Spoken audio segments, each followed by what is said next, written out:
Good morning, and today's going to be pocket tens. On this 10, folds to us on the button, we raise.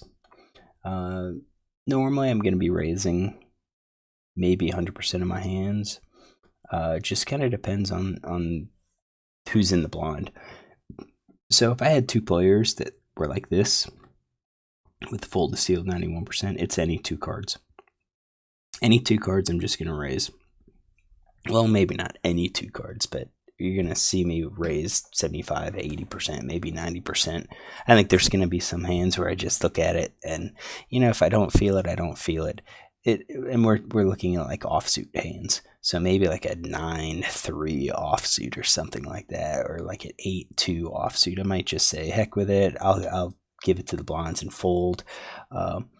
But for the most part, anything that looks even remotely connected, even if it's just two suited cards, I'm going to be raising here. So if I had two of these guys, that's what I do. Unfortunately, small blind has 54% fold to steal. So if we look at 54 times 91, we're looking at about 50% of the time. If we bet someone's going to fold, this player is probably the player that I'm most concerned with. Not so much with, this 3-bet steals at 88%, 2 out of 26, but I think he's going to probably call or raise.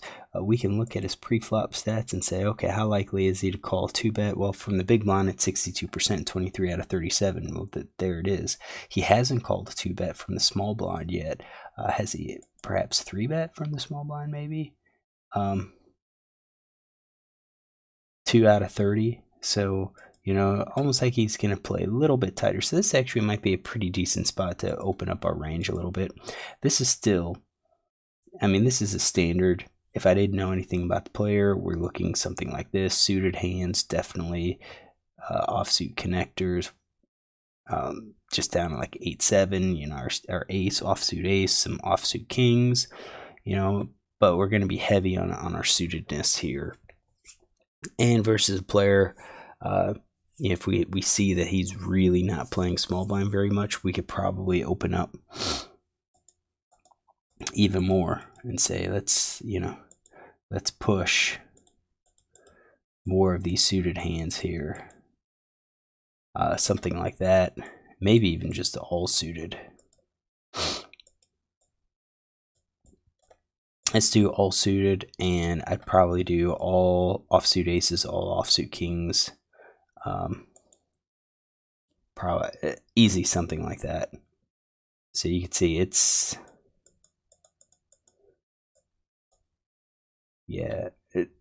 it's pretty wide. It's pretty wide. Villain, so I may make it 3. Villain 3-bets me to 10. And he's not really looking like he is an aggressive 3-better. I think when he 3-bets, he's going to have some decent hand, and based on our 3-bet, on our notes, I have here 3-bet range: ace-8 suited, 10-9 suited, 10s, jacks. It looks like he's playing a pretty straightforward 3-betting range. Now it's about 8%. So if we look at 8%, that's this is 8% here. If we add king queen, we could take out a couple hands, but I'm tempted to include all of the suited aces, but we know it's at least ace-8. It goes down to ace-8, maybe ace-7, ace-6 as well. But if we're going to add these, the suited aces, then we're going to probably have to take off some other hands. However, let's go back here. The 3-bet here from the small blind, 2 out of 30. I guess 3 out of 30 is 10%. So if it's just one more hand, it could be as high as 10% then. So yeah, you know what? Let's keep it there. Let's do something like this. I think that could be a solid 3-betting range. And I keep the suited aces because some people recognize that if they have an ace, then it's less likely that I actually have an ace. So that's kind of why they do it. Now it's back on to me. Am I calling all of this range? It's like, no, absolutely not. We are going to be calling quite a bit. Definitely we're going to be 3-betting here, or 4-betting any of these hands. definitely we're going to be 3-betting. I think I'm probably just going to be calling. So like ace queen off, ace 10 suited. I think those hands we could 3-bet them. I think here versus this player, loose player, we're not. I think he's 3-betting with a somewhat stronger range, so I think it's probably benefits us a little bit more just to go ahead and call with those hands and see what we get. We're gonna have position. See that's the thing. We're gonna have position. If we were out of position, I think we might. I might argue a little bit more strongly for raising, because then if we miss, then it's going to be hard for us to play. All right, so we are definitely dumping a lot. So this is actually a pretty good raise on his part because I've got such a wide range to begin with that I'm going to be folding a lot of my range, and he will be able to profit from that fold. So I think something like this, you can see we're going from almost like 50% of our pre-flop range down to like 14%. So you can see we're folding a lot here, and that's fine. I mean, if we raise again next hand and he 3-bets us, all right, we're gonna do the same thing. And then probably the third time, if we end up raising a third time, on that next orbit, or maybe even the very next the orbit after that, and he 3-bets, then we're gonna have to adjust our strategy. We're probably not gonna be able to open it as wide, because that villain's probably starting to make some looser 3-bets. Now we can always counter by increasing the 4-bets. And that's probably the better way to do it. But at this 10 NL game, where it's unlikely that I'm going to see him a whole lot. I mean, I've played with him 356 hands, but it's probably he might not recognize it. He may just be playing against my ranges. And really, when you say attempt to steal is 28%, that's not overly high. So I think he's playing solid range. We're justified in calling, and that's what I did. So we see a flop: king of diamonds, 10 of hearts, and 3 of hearts. This is actually a pretty good board. King's gonna hit his range, so c-betting, potential for calling. He has all of the suited aces. That the ace-x hearts hands. If he bets, we can easily raise because we don't block that ace king king queen. That would continue, and I do think ace king king queen would continue. Jacks and queens, I think they're going to bet. I'm not sure if they would call any raise. Aces would definitely probably get it all in here. I think with this board, it's connected enough that we could be justified in raising, because if you think about what other hands could we possibly have in our raising range, what kind of bluffs? Jack Queen, hearts, Jack Queen of hearts could be in there. You could have King 10, possibly. Well, that's not a bluff range. Could be bluffing. I wouldn't do it with like ace 2, ace 4. I want to have some equity. So yeah, your suited ace-x hearts, your nut flush hearts, maybe even like your king 9 of hearts, king jack of hearts, your second nut flush with top pair. I think that's kind of mixed of value and semi bluff. So I think there's a lot of hands that we can raise here. Now villain c-bets. His c-bet stat's like 70%. Then he has a pretty good turn c-bet stat of 71%. He's playing pretty decent. Let's see what his win rate's playing. $26. That's actually pretty good. Pretty good. I think he's probably plays way too loose, but he's aggressive with his raise first in. His 3-bets don't seem to be overly 3-bet. So let's see here, pre-flop. Yeah, flop aggressive frequency 1 point. It's your bet, c-bet, float, check raise. I think check raise and raise 11 and 7. Oh yeah, much well, fewer hands, but just sheer aggression, I think, and not overly aggressive. So what's he doing this with? He's betting small, so he's betting about 25% pot. This could be a bet to try to entice me to call. Could be a bet that he's scared because he doesn't have the king. So I think we're going to include pocket pair less than the top card. Oops, hold on. Let's get to his. Yeah, pocket pair less than the top card. Top pair. Would a set bet this small? Maybe. If his standard is to kind of go lower, then yes. Middle pair, definitely much less likely because we have pocket tens. Maybe even 8s and 9s. I could see him possibly betting here just to see, did I connect? And then he would be done with it. Ace 3, same thing. I think any pair here, he's probably betting. That's at 66.9%. We are also doing flush draws, probably all flush draws, all open enders, maybe even the gut shots here. That's at 82%. Not sure about 2-card backdoor flush draws, but I think this is probably a good C betting range. If I raise here, he is probably calling top pair plus flush draw open ender, maybe even calling with a gut shot just to take one off. Queens and jacks is a possibility, but I doubt he's calling with, middle pair, pocket pair, bottom pair, pocket pair less than the second card, bottom pair, and so forth. I do think there's going to be a lot of hands that call us here, so we can kind of figure that out. Bring our calculator over. All right, so we are at 82.2, right? See if we can do this. Yeah, we do have an inverse function. So 82.2, that's what we start with. I don't think he's calling with any of those.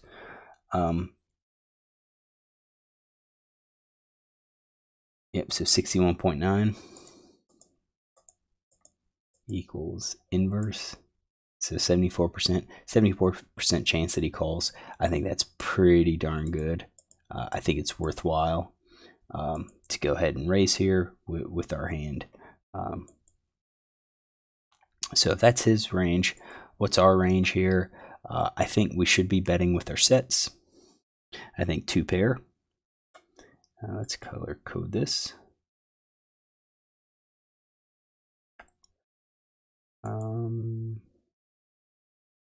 So set 2 pair. Definitely. We're in position, so possibly top pair as well. Set 2 pair, over pair, top pair, and then maybe like jacks and the middle pair here. I think these pocket pair less than the second cards probably play better as a call, and maybe even some of these middle pairs. I don't think we're doing it with any of the draws. I think, it's the perception that you're going to be raising polarized, but I think there's benefit. We don't want to raise our flush draw and then have him shove on us because we're going to be giving up a lot of our equity. Whereas if we raise with a middle pair with a 10 and he shoves, we could probably fold it. Same thing with jacks. Maybe even top pair. I think the 2 pair plus and 2 pair and set's going to be hard for us to fold. I think we could possibly call with jacks because the question is, would he shove with king X or ace king, or would he just call? I almost think he would probably just call and wait for the turn to make that play. So that's kind of why I'm looking with that. Yeah, so I'm going to change these. I think that's going to kind of be our mixed range here. So if we take out these, you can see it's about 25.4% for the 3-bet. What did I do? I hope I 3-bet. No, I didn't. I just called. So I think that's a mistake. So let's get our calling range then. And I think our what we're doing is just calling there, and then our draws. Probably a 2-card backdoor flush draw as well. We're calling because, you know, it's possible that villain missed. Like with an ace queen, ace jack, you know, he misses. He c-bets now, he misses. Then on the turn, it doesn't improve him, so he checks, and that allows us to then fire at the pot and try to take it down on the turn, or possibly even on the river, because our preflop raise includes king. Now we you know, you have to say at some percentage of the time we're going to have trip kings that just called. I would discount. I'd say that's only maybe like 15 or 20% at best that I have kings and aces. Probably even queens. I even discount chance that I have ace king, ace queen. Because I didn't 3-bet. So, you know, that's why I kind of say when I come over the top and raise, I've got, you know, sets. I have 2 pairs. Probably less with the kings. However, I think that's the thing, you know, because I don't have the kings in there. I think 10s and 3s, and I've got those lower pairs. I think calling here kind of represents that maybe I have a 10, maybe I have a 3. So if a heart gets there, or if a 9, or let's say I had ace jack, and a king or a queen comes out on the turn, it's possible that he now has king queen, has 2 pair, and he's going to pay me off because he thinks that I have myself, let's say queen jack or 10 jack, and now betting. So I don't like the fact that I called here at all. So let's go ahead and get these. We're going to go with what I should have done. Well, not what I should have done. Based on my play, this is what I would have, and we'll see if my play even makes sense, because I think if I raise here and he just calls, I think we could still have trips and 2 pairs and all that stuff. All right, so 7 of diamonds falls on the turn, and see here, if we check raise and he calls 7 of diamonds, he's going to check to us, and we could bet, and I think all of the kings are going to call. I bet even the aces are going to call. Maybe, you know, hearts is going to call, open ender's going to call. 7s, if he bet and called with 7s, oh man, we're getting it all in, and that's great. So we didn't, we just called, and now villain bets. So we went a quarter, and now he's doing half pot. What's he doing this with? He may be putting me on a heart draw or a straight draw. I think he's still probably betting with his draws. Probably even gut shot, maybe. Gut shot adds quite a bit. Would he be doing this with a 10 or with 8s or 9s? I'm going to say no. Is he going to do it with queens and jacks? Maybe. I'm going to go ahead and say let's say 60% chance that he does that. I think everything else is top pair, and that's why I kind of think, based on this play, he would have, I think, paid us off.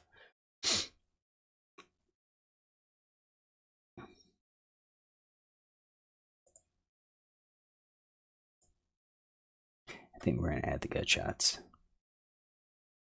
I think that looks good, because he could put me on a heart draw. He could put me on the heart draw, and the heart didn't get there, so now he's going to bet and try to charge it. Now, you can see I need 25% equity to win. A lot of heart draws are going to call this. I'm getting 3-1. I need to get 4-1. And the idea is, if I call 3-1, do I think I'm going to make any more? Well, I think if I have the hearts, it's going to be obvious. I had called flop, called turn, all of a sudden the heart gets there, he checks, I bet he can get a fold. So I think it's going to be a little less realistic.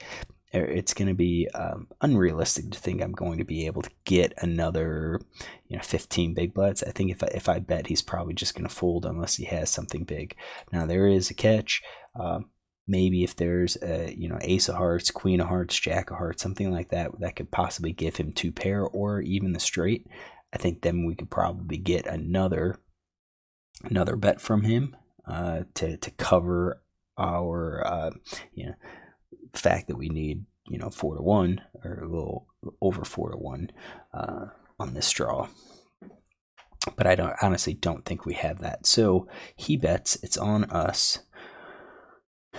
What do we do? Well, we just now connect with the set.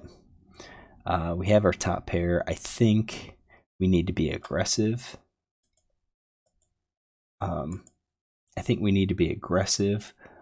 If we raise with the set, if we raise with our top pair, what other hands are we going to have?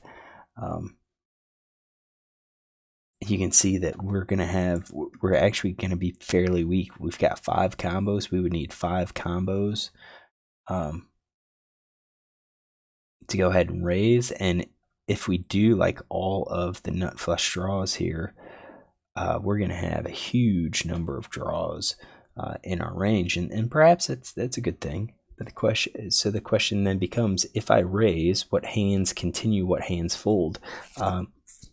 I think villain here, he's going to fold jacks and queens probably, but I don't think he's folding top pair. I think it's going to be hard. We're not going to have a lot of the fold equity that we would expect, that we would hope to have, like ace queen, ace jack. Let's do this again. So we got 72.2. That's what they start with. If we check raise, I think he's probably going to fold his gut shot.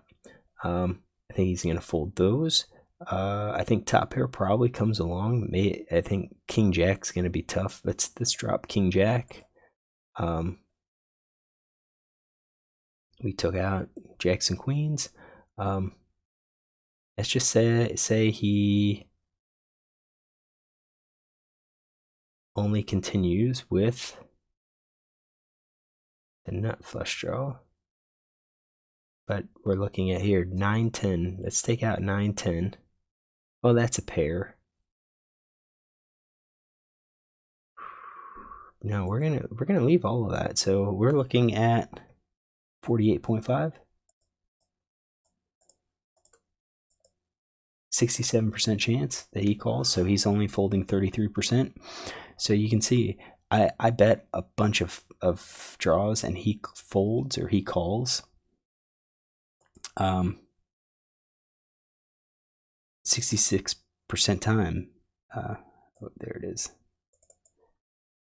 Or he folds 33% of the time. Am I getting enough fold equity with my raise? I'm making a big risk to try to get that 33%, but I think that 33% could be realized some other way. So like the diamond draw, I think is actually pretty darn good to have. It's going to be kind of hidden. We called with a backdoor flush draw. If a diamond comes, we're probably going to be getting that type of equity. So yeah, I think with the diamond we can call. The hearts are going to be a lot harder for us to call because I don't. It's not. If the heart gets there, that's it. He knows that we've completed. So let's go ahead and work on our hand. So I just called. And I'm sure a lot of people will say, well, you need to call with that heart draw. As I said, we're not getting the odds. And I think if the heart gets there, it's going to be obvious that we have the heart. So I don't think we're going to get the bet. I don't think we're going to make the bet unless he has a big hand himself.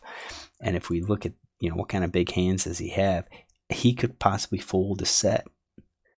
And yeah, that works. But I think he's going to be overfolding. I think he's going to be folding a lot of these hands that we would have liked for him to call so that we could realize our equity, actually have the odds, the implied odds to make that call. This isn't the case. So I think turn diamond draw, we're going to have the odds to call. Open ender is going to be rough.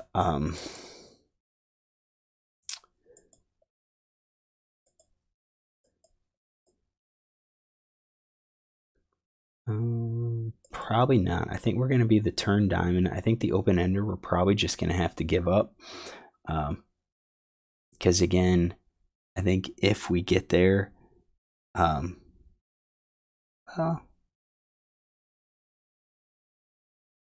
Yeah, I think someone's going to say, well, why were you calling with the straight when there's flush draw on the board? I think we can call that. And then we're probably calling middle pair again, just in case he had a gut shot. And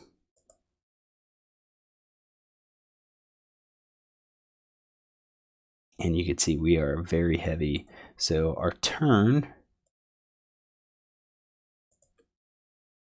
let's make sure we have something more of a, we got the nut flush draw, queen jack, queen 10, queen 9. Those are gut shots. Jack 9's gut shot. Jack 8's not. 10 8's a pair. 10 9.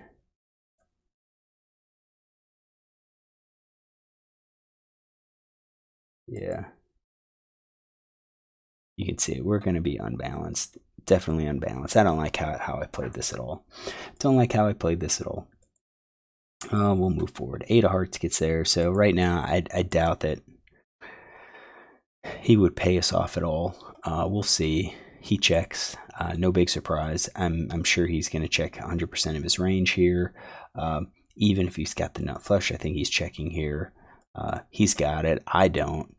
He's going to hope that I bet with the nut flush. I think if he has king high or queen high flush, second or third nut flush, he's probably just going to check call.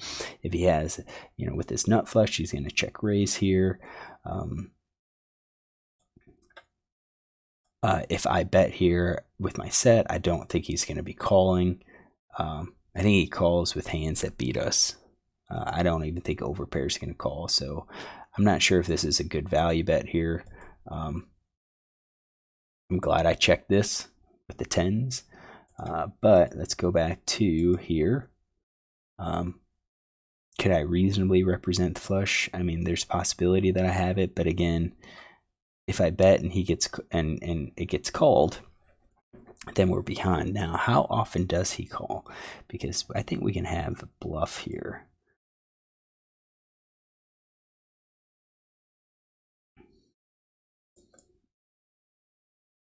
If he calls with a set and flush, he's folding 75% of the time. If he calls with top pair plus, he's calling 55% of the time. He's folding 45% of the time. So our bluffing range here, I think, can be any of that and probably our middle pair. Well, no, middle pair, we've got some showdown value. I'm going to say weak pair, ace high, nothing. These are all of those diamond draws I missed. So where we get to them, I think those make for good bluffs. I think everything else, I think we're just going to bet here, or we're just going to take the showdown value because we're not getting paid off by worse hands. So here we're relying on folds to realize our equity. We want him to fold, but on here we're just going to check and take it down. So I'm glad I checked. What does villain have? Again, villain could have any of this now. So I check. He shows ace 8. So that was, nothing. We assumed he would have had. We would have gotten rid of the 8. So here, the no made hand is where we really kind of fell apart. So he had all of these ace 8 suited hands. I guess he is betting 100%. So if he bets 100%, that diamond gets there, and then he's still betting. Let's just do 100% there. He's still betting 100%. Or pretty darn close. Especially if he's doing ace 8. All right, so let's think about it. I don't like how I played this hand at all. I think I should have raised this. How would this have changed it? Had I raised it, I think ace 8, this ace 8 may call. And then if he's going to be aggressive, once that 7 of diamonds hits, he could bet all in, put me all in at that point, because I'm not going to be able to call the flush draw. I'm not going to call the open ender. Maybe I could call queen jack of hearts or queen jack of diamonds, where I have this combo open ender and flush draw. but it's going to be really hard for me to call with anything. So that could be a play. If I raise, yeah, that's my play should have been to raise. I'm sure based on his hand, I made more money by just calling the flop and calling the turn, and I'm sure I'm like, ah, good, I got that. But I don't like it based on all of his range. I think there's other hands that would have paid me off on that raise. And I should have taken advantage of it. All right, hopefully you enjoy this. This was a long one. Really screwed up this hand. I won it, but I think I screwed it up. If you like this hand, look tomorrow for another.